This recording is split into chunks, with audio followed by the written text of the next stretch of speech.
These guys shaking off what happened Saturday, or you still think about it a little bit, or ready to play the next game? Once you get off the plane, obviously you think about it because you came up short against a quality opponent, but you move on to the next day and prepare for the next team. Jordy was talking about learning from that game. What do you think the guys learned mostly from that game, and how does it apply? I think the biggest key, executing down the stretch in the hostile environment. And again, Cal, I thought we missed some opportunities in transition on layups. They turned around and capitalized where they made a shot, they made a three-point shot, they got to the free throw line. And when you're in an environment like that against a quality opponent, you can't make those type of mistakes. Have you seen the cover thread in each of the 3 games from I think the biggest key, we don't get the same type of production in the 3 losses around the rim, whether it's a big guy scoring and layups or attacking the rim. You don't get the same type of production around the rim. I think that's the biggest key. But you got to make shots from the perimeter as well. It's the same thing. When we shoot a lot of threes, then we're probably not maximizing around the rim.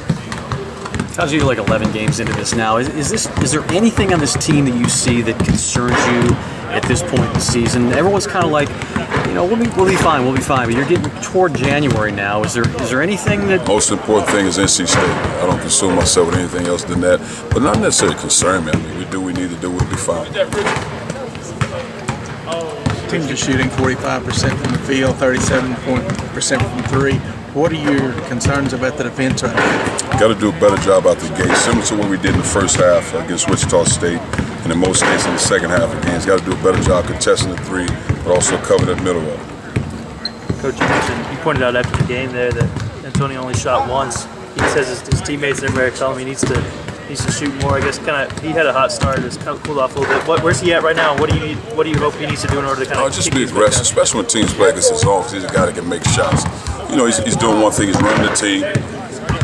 So, you know, he's trying to get guys in position to be successful, score the ball, get the ball where it needs to go. But he also has to be aggressive on his shot, because he can make shots. And that's the thing I told him yesterday. Just be aggressive and look for your shot.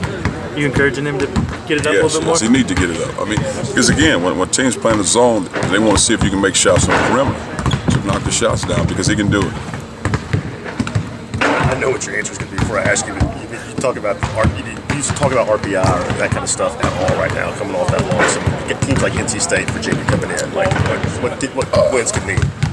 Of course, you want to win games, but no, we don't talk about RPIs. I mean, the most important thing is winning games. You got a quality opponent, talented opponent coming in your home. The most important thing in this situation, not necessarily RPI, but protecting your home court, and we got to do that. That's the most important thing right now.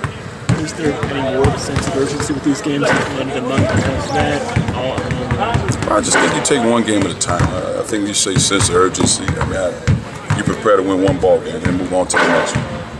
You talk about playing, you know, they're coming in, playing in your building, they've got a freshman point guard. Just kind of what did you see from them as they're trying to find themselves in some new cases? They can score, even with their freshman point guard. He can get to the rim, he attacks the rim, he can pass the ball. And they one of the better assist-to-turnover ratio teams in the country. I think they might average 10 turnovers a game. So they push the ball, but they're also very efficient with the basketball. Then they have one of the better scores in all of college basketball. And they'll be able to bang Jarnell Jarrah inside. Is this going to be a big, maybe physically the biggest challenge that they've seen as far as size? Well, I think this ACC team, I mean, I don't think it'll be any different than your Wichita State big guys. I mean, we might have a guy a little bit taller, but from a physical standpoint, Wichita State was physical. So, I mean, our guys are used to that. Jordy's always played with spark out there. It caught up with him a little bit in that game Saturday. But do you like seeing that from him? And do you wish maybe some of that would rub off on some of the other guys, just seem a little more laid back, or not? I think more than anything, as long as you're productive. And in Jordan's case, I mean, it didn't bother me because, again, if you make a call like that, then we got to be consistent throughout the season in every game you officiate. But no, I didn't see anything about it, and it wasn't directed toward the officials or the players. So no, I mean, but everybody has their own style. The bottom line is being productive. There's a stat every time Jarnell has scored, I guess 6 or more field goals. He has a 14-1 in his career. I guess does that kind of speak to maybe how important having him on and productive is in order for you guys to play well? It's important. I mean, but you always need your key parts. I mean, when you big time guys, you big name guys, you have to bring it to the plate. That's when guys become. That's when you go from good to great. Guys step to the plate. I mean, that's how you get reputations, because you're producing in hostile environments, tough situations, and that's what it is. Thanks, Coach.